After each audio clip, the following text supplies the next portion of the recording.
Hello বন্ধুরা, সবাইকে welcome করছি জিওগ্রাফি 360 ডিগ্রিতে। আজকে মাধ্যমিক 2025-এর ভূগোলের লাস্ট মিনিট সাজেশন নিয়ে আলোচনা করব।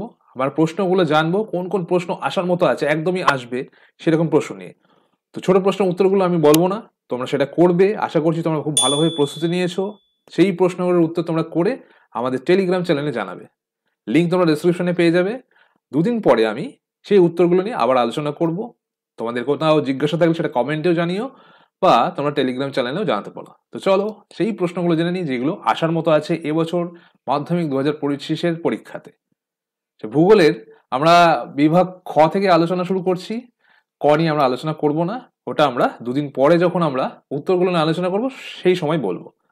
তো নিচের 2 নম্বরে কি থাকে, নির্দেশ অনুযায়ী নিচে যে প্রশ্নগুলো আছে উত্তর দাও।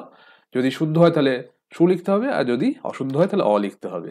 যেমন দেখো, 1 নম্বর কি আছে, পাখির পায়ের মতো বদ্বীপ এর উদাহরণ হলো মিসৌরি নদীর বদ্বীপ। খুব ভালো প্রশ্ন, এটা আসার মতো প্রশ্ন।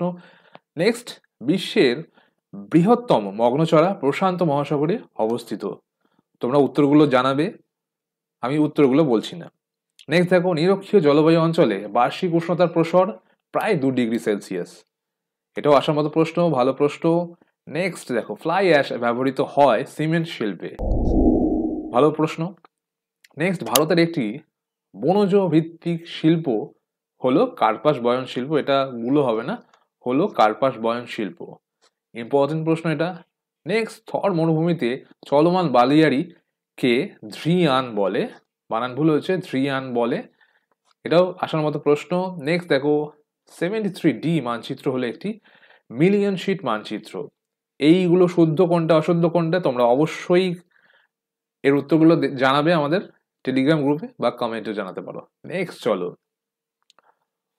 2 নম্বরে কি থাকে, উপযুক্ত শব্দ বসে শূন্যস্থান পূরণ করতে হবে। নেক্সট, প্রথমটাই দেখো, প্রথমটা কি আছে, হিমবাহ দূষিত, না এটা প্রশ্নটা ভুল আছে, অধ্যুষিত। অধ্যুষিত অঞ্চলে বরফ মুক্ত, বরফ মুক্ত পর্বতচূড়াকে ড্যাশ বলে। ড্যাশটা এখানে আছে, প্রশ্নটা ভুল আছে, তার জন্য দুঃখিত, তোমরা ঠিক করে নেবে। হিমবাহ অধ্যুষিত অঞ্চলে বরফ মুক্ত পর্বত চূড়াকে ড্যাশ বলে। নেক্সট দেখো, বায়ুমণ্ডল ড্যাশ পদ্ধতিতে সর্বাধিক উত্তপ্ত হয়। শূন্যস্থানটা পূরণ করতে হবে তোমাদের। খুবই ইম্পর্টেন্ট প্রশ্নগুলো, অবশ্যই তোমরা এই প্রশ্নগুলোর উত্তর দেবে। নেক্সট দেখো, উচ্চ তাপমাত্রায় কঠিন বজ্রের অক্সিজেনহীন দহনকে ড্যাশ বলে। বলে ড্যাশ। এই প্রশ্নের উত্তর দেবে, অবশ্যই ইম্পর্টেন্ট এটা। ভারতের মোট টাউন শহরকে ড্যাশ শহরকে বলে। উত্তর দেবে তোমরা। 2011 সালে আদমশুমারি অনুযায়ী ভারতের সাক্ষরতার হার ছিল %। অবশ্যই এটার উত্তর দেবে, ইম্পর্টেন্ট প্রশ্ন। নেক্সট দেখো, একটি বা দুটি শব্দের উত্তর দাও। শিলাময় মরুভূমি সাহারায় কি নামে পরিচিত? খুব ভালো প্রশ্ন। নেক্সট দেখো, টর্নেডো মার্কিন যুক্তরাষ্ট্রে কি নামে পরিচিত? ভারতের দীর্ঘতম সড়ক পথের নাম কি? বজ্র পদার্থ মিশ্রিত ময়লা বা আবর্জনা ধোয়া জল কি নামে পরিচিত? ভারতের শীতলতম স্থানের নাম কি? অবশ্যই এই প্রশ্নগুলোর উত্তর দেবে তোমরা। নেক্সট দেখো, দক্ষিণ ভারতের কাশী কোন শহরকে বলা হয়? নেক্সট দেখো, হালফ্যান কোন অঞ্চলের মৃত্তিকে? হার্ডফ্যান, এটা হার্ডফ্যান হবে। হার্ডফ্যান কোন অঞ্চলের মৃত্তিকাকে বলা হয়? এটা ভুল আছে, হার্ডফ্যান হবে। নেক্সট দেখো, ভারতের বৃহত্তম জরিপ সংস্থার প্রধান কার্যালয় কোথায় অবস্থিত? অবশ্যই এটা উত্তর দেবে, ইম্পর্টেন্ট প্রশ্নগুলো। নেক্সট দেখো, বাম দিকের সঙ্গে ডান দিক মিলিয়ে লেখো। মাজুলি মৃত্তিকা ক্ষয়, কারেওয়া স্ট্র্যাটোস্ফিয়ার ওজোন কাশ্মীর উপত্যকা, ঝুম চাষ ব্রহ্মপুত্র। খুবই সহজ আছে, তোমরা কিন্তু চট করে এটা করে ফেলতে পারবে। ডান দিকের সাথে বাঁ দিক মিলিয়ে উল্টোপাল্টা করা আছে অবশ্যই, সেগুলো ঠিক করে তোমাদের লিখতে হবে। নেক্সট দেখো, বিভাগ গ কি আছে, নিচের প্রশ্নগুলি সংক্ষিপ্ত উত্তর দাও। 3-1 কি আছে, প্রপাতকূপ কাকে বলে, অথবা লোয়েসের সংজ্ঞা দাও। প্রশ্নগুলো অবশ্যই তোমরা তৈরি করবে, আশা করি তোমরা প্রত্যেকটা প্রশ্নের উত্তর জানো। অথবাগুলো ছাড়বে না, দুটো প্রশ্নেরই তোমরা কিন্তু করবে, প্রত্যেকটাই ইম্পর্টেন্ট। দেখো, বৈপরীত্য উষ্ণতা কাকে বলে, বা শৈবাল সাগরের বলতে কি বোঝো? স্ক্রাবার কি, অথবা বজ্র ব্যবস্থাপনার ভরাটকরণ কাকে বলে? মৌসুমী বিস্ফোরণ কাকে বলে? অথবা সামাজিক বনসৃজনের সুবিধা লেখো। ইম্পর্টেন্ট প্রশ্নগুলো। ধারণযোগ্য উন্নয়ন বলতে কি বোঝো, অথবা অনুসারী শিল্প কাকে বলে? নেক্সট, সেন্সর বলতে কি বোঝো, অথবা ভূবৈচিত্র্য সূচক মানচিত্রের দুটি ব্যবহার লেখো। খুবই ইম্পর্টেন্ট প্রশ্নগুলো, অবশ্যই তৈরি করবে। নেক্সট দেখো বিভাগ ঘ, নিচের প্রশ্নগুলি সংক্ষিপ্ত উত্তর দাও। অনুদ্রব্য বা বারখান-বালি এর পার্থক্য লেখো। খুব ইম্পর্টেন্ট এই পার্থক্যটা এই বছরের জন্য।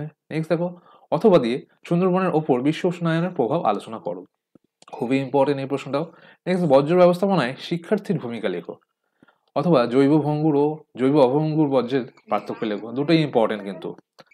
তারপর কি আছে দেখো, ভৌমজলের অতিরিক্ত ব্যবহারের প্রভাবগুলি লেখো। খুবই ইম্পর্টেন্ট এটা। কিন্তু সামাজিক বনায়ন হবে না, এটা বনসৃজন হবে। বনসৃজন ও কৃষি বনসৃজনের মধ্যে পার্থক্য লেখো। প্রশ্নটা ভুল আছে, এটা বনসৃজন হবে। নেক্সট দেখো দূর সংবেদন ব্যবস্থার সুবিধা অসুবিধাগুলো খুবই ইম্পর্টেন্ট, বারবার চলে আসে এটা পরীক্ষায় আসার মতো প্রশ্ন। অথবা উপগ্রহ চিত্রের 3টি ব্যবহার বর্ণনা করো। এই প্রশ্নগুলোর উত্তর তোমরা অবশ্যই তৈরি করো। আশা করি তোমরা সবগুলো তৈরি করে ফেলেছো। যদিও একটা দুটো বাদ পড়ে যায় সেটা তো অবশ্যই তৈরি করো, এবং উত্তরগুলো তোমরা যেখানে অসুবিধা হবে সেটা কমেন্টে জানিও, এবং উত্তরগুলো কমেন্টে অবশ্যই তোমরা জানিও। আমি ছোট প্রশ্নের উত্তরগুলো কিন্তু দিলাম না। নেক্সট দেখো বিভাগ ঙ কি আছে 5 নম্বরে, নিচে প্রশ্নগুলির নির্দেশ অনুযায়ী উত্তর দাও। যে কোনো দুটি প্রশ্নের উত্তর দাও। মানে তোমরা জানো প্রাকৃতিক এবং অর্থনৈতিক থেকে দুটো করে আমাদের লিখতে হয়। প্রথমে কি আছে দেখো, যে কোনো দুটি প্রশ্নের উত্তর দাও বলেছে কি, হিমবাহের ক্ষয় কার্যের ফলে সৃষ্ট যে কোনো 3টি প্রধান ভূমিরূপ চিত্রসহ বর্ণনা করো। তারপর কি আছে দেখো, খুবই ইম্পর্টেন্ট কিন্তু এটা বছরের জন্য, ভেরি ভেরি ইম্পর্টেন্ট। নেক্সট কি, বায়ুমণ্ডল উষ্ণতা তারতম্যের যে কোনো 5টি কারণ, এটাও কিন্তু ইম্পর্টেন্ট, এটাও স্টার্ট দিয়ে দিলাম। দেখো তারপরে কি, বায়ুমণ্ডলের ট্রপোস্ফিয়ার ও স্ট্র্যাটোস্ফিয়ার স্তরগুলি আলোচনা করো। ইম্পর্টেন্ট আছে। জোয়ার ভাটার ফলাফলগুলি লেখো। এটাও কিন্তু এবছরের জন্য ইম্পর্টেন্ট। যে কোনো দুটি প্রশ্ন উত্তর দাও। তারপরে দেখো কি আছে আমাদের অর্থনৈতিক ভূগোল থেকে, কি, ভারতের পশ্চিম হিমালয়ের ভূপ্রকৃতির বিবরণ দাও। এটা চলে আসে হিমালয় থেকে একটা প্রশ্ন, তৈরি করে রাখবে। নেক্সট গম উৎপাদনের অনুকূল ভৌগোলিক পরিবেশ বর্ণনা দাও। ইম্পর্টেন্ট কিন্তু এবছরের জন্য এটা। নেক্সট পূর্ব মধ্য ভারতের লৌহ ইস্পাত শিল্পের কেন্দ্রীভবনের কারণগুলি লেখো। ভেরি ভেরি ইম্পর্টেন্ট কিন্তু এটা অবশ্যই তোমাদের তৈরি করতে হবে এবছরের জন্য। নেক্সট ভারতবর্ষের বিভিন্ন অঞ্চলে অসম জনসংখ্যা বন্টনের কারণগুলি লেখো। অবশ্যই এটা দেখতে হবে, তৈরি করে রাখতে হবে এই প্রশ্নগুলো। নেক্সট কি আছে আমাদের চতে থাকে আমাদের ম্যাপ পয়েন্টিং। খুব ভালোভাবে প্র্যাকটিস করতে হবে। আমরা ম্যাপ পয়েন্টিং করাবো, আগামীতে ভিডিও আসছে খুব তাড়াতাড়ি।